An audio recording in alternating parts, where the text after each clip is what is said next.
मूली का पराठा। तो ये देखिए बिल्कुल गुब्बारे की तरह फुला फुला हमारा मूली पराठा बनकर रेडी हो गया है। तो चलिए शुरू करते हैं हम टेस्टी मूली पराठा बनाना। यहाँ पर मैंने मूली ले लिया है और मूली का जो छिलका है उसे हम निकाल लेंगे।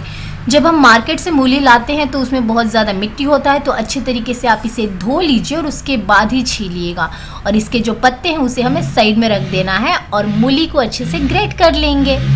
तो यहाँ पर हमने मूली को ग्रेट कर लिया है और अब इसी ग्रेटर की मदद से हम अदरक 1 इंच का टुकड़ा लेंगे और उसे भी अच्छे से ग्रेट कर लेंगे। तो यहाँ पर अदरक हमने ग्रेट कर लिया है। अदरक और जो मूली का कॉम्बिनेशन होता है ना, बहुत बढ़िया टेस्ट आता है, तो अदरक ज़रूर से डालिएगा। अब हम इसमें स्वाद अनुसार नमक डाल देंगे। इसे अच्छे से मिक्सिंग कर लेना है। और जब हम मूली में नमक डालेंगे तो ढेर सारा मूली जो है पानी छोड़ेगा, तो इसे अच्छे तरीके से बिल्कुल मतलब प्रेस करके इसका पानी जितना भी है ना उसे हम निकाल लेते हैं। और दूसरा एक बाउल लिया है जिसमें हम इस ग्रेटेड मूली को डाल देंगे। तो इसी तरीके से सारे मूली को अच्छे तरीके से हम प्रेस करते हुए मूली का जो पानी है उसे निकाल लेते हैं। तो ये रहा पानी, पानी का यूज़ हम बाद में करेंगे। तो ये हमारी मूली और इसके अंदर जाएगा कटा हुआ हरा मिर्च, साथ ही में ढेर सारा हम हरा धनिया पत्ता डालेंगे। आधा छोटा चम्मच अजवाइन डाल देंगे इसके अंदर हम। अजवाइन से बहुत बढ़िया स्वाद आएगा हमारे पराठों के अंदर। और अब जाएगा चाट नमक आधा छोटा चम्मच और इसे अच्छे तरीके से हम मिक्स कर देंगे। आप इसमें आमचूर पाउडर भी डाल सकते हैं। और यहाँ पर हमने सारी चीज़ों को बहुत ही अच्छे से मिक्स कर दिया है। और मैं हल्दी पाउडर डालना भूल गई थी। हल्दी पाउडर से मतलब इसका जो टेस्ट में तो इतना फ़र्क नहीं पड़ेगा, लेकिन कलर अच्छा सा आ जाएगा स्टफिंग का हमारे। तो थोड़ा सा इसके अंदर हम डाल देंगे हल्दी पाउडर, बस थोड़ा सा डालना है ताकि कलर आ पाए। और यहाँ पर हमने हल्दी पाउडर भी डाल दिया और इसे अच्छे से हम मिक्स कर लेते हैं। तो जैसे ही हल्दी पाउडर डाला तो आप देख सकते हैं कितना बढ़िया सा येलो कलर आ गया है हमारी स्टफिंग को। जो मूली वाला पराठे का स्टफिंग है वो इसे रखते हैं साइड में। और ये हमारा जो मूली जब हम ग्रेट किए थे वो पानी बचा था ना, तो इसे मैंने फेंका नहीं था। इसी पानी में हम आटा डालेंगे। उसके पहले हम थोड़ा सा अजवाइन डाल देते हैं। नमक ऑलरेडी इस पानी में है, क्योंकि जो हमने मूली में पानी डाला था, मतलब जो मूली का पानी समझ जाइए, मूली का जो पानी निकला था उसमें नमक था ना, तो इसलिए नमक नहीं डालना है। और आटा डाल लिया है, जो गेहूं का आटा आता है नॉर्मल हम रोटी बनाते हैं वो आटा। और अच्छे तरीके से हम गूंथ लेंगे।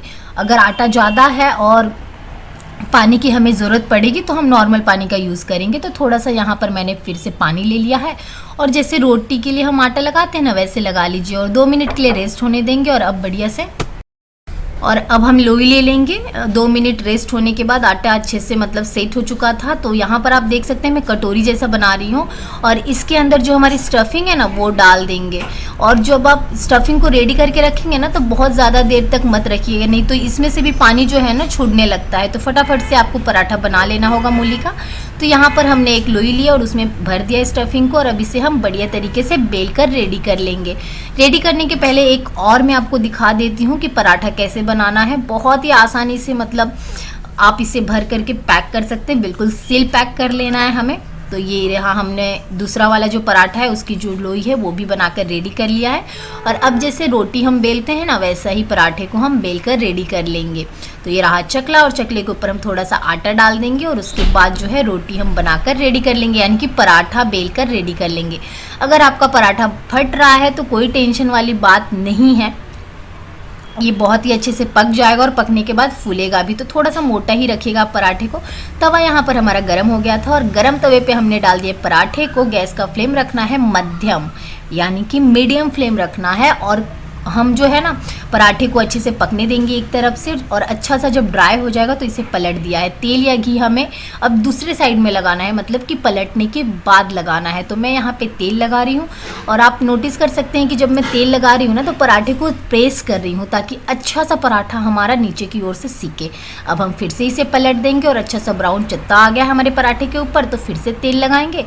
और ये देखिए हमारा पराठा कितने अच्छे से फूल रहा है, बहुत ही बढ़िया सा मतलब गुब्बारे की तरह पराठा हमारा फूला हुआ है और बहुत ज़्यादा ये टेस्टी लगता है। तो पलटते पलटते हुए थोड़ा सा मैं और इसे सेकूंगी कुछ सेकंड के लिए और उसके बाद बस ये बनकर हमारा जो मूली का टेस्टी पराठा है बनकर रेडी हो चुका है। ऊपर से हल्का सा आप देख सकते हैं कि मैं इसे 2-3 बार टर्न करके सेक रही हूँ ताकि अच्छा सा क्रिस्प बने ऊपर से। जब गर्मा गर्म पराठा खाएंगे ना बहुत ज़्यादा मज़ा आएगा।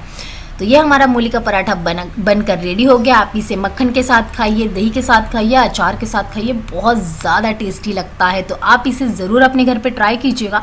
कैसा बना था तो अपना अनुभव हमारे साथ शेयर कीजिएगा, कमेंट्स करके ज़रूर बताइएगा। आपके कमेंट्स का मैं इंतज़ार करती हूँ और पढ़ करके मुझे बहुत ज़्यादा अच्छा लगता है। तो फिर मिलते हैं एक नई रेसिपी के साथ। प्लीज़ लाइक ज़रूर कर दीजिएगा रेसिपी को। Thank you so much for watching my video.